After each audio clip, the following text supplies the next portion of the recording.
At the end of part 1, our spider diagram for ISA220 looked like this.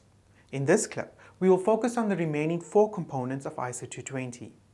When assigning the engagement team, the partner needs to ensure that the team as a whole have the necessary competence and capabilities to perform the engagement.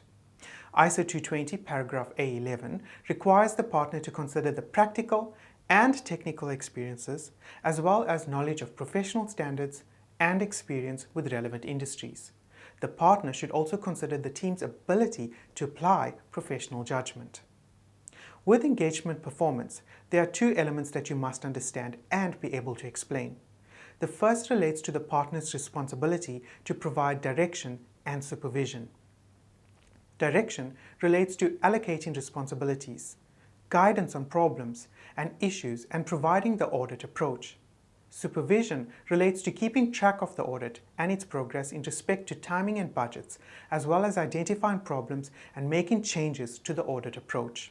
The second element of engagement performance relates to the Engagement Quality Control Reviewer, or EQCR for short. The EQCR is the second partner who was not involved in the audit, but who is consulted on key matters and who is required to review the audit work prior to the audit report being dated. There are 2 things you need to know about the EQCR. The first is the engagement partner's responsibilities in relation to the EQCR. For example, the engagement partner needs to consult with the EQCR on certain matters.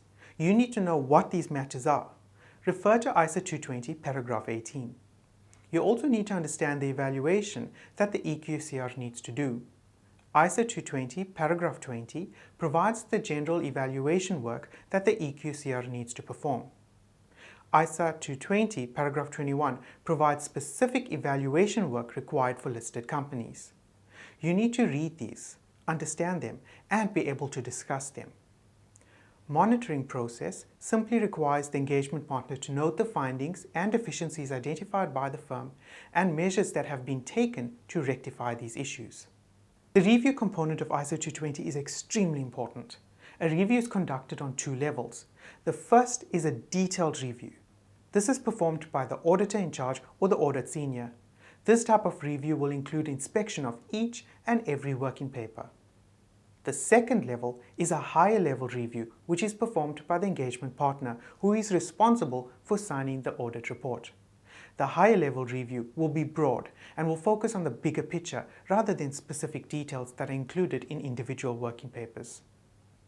Our completed spider diagram would look like this. To recap, there are 6 components of ISA220 regarding quality control for an audit engagement. You should be able to break down each component into its elements and discuss each component and element.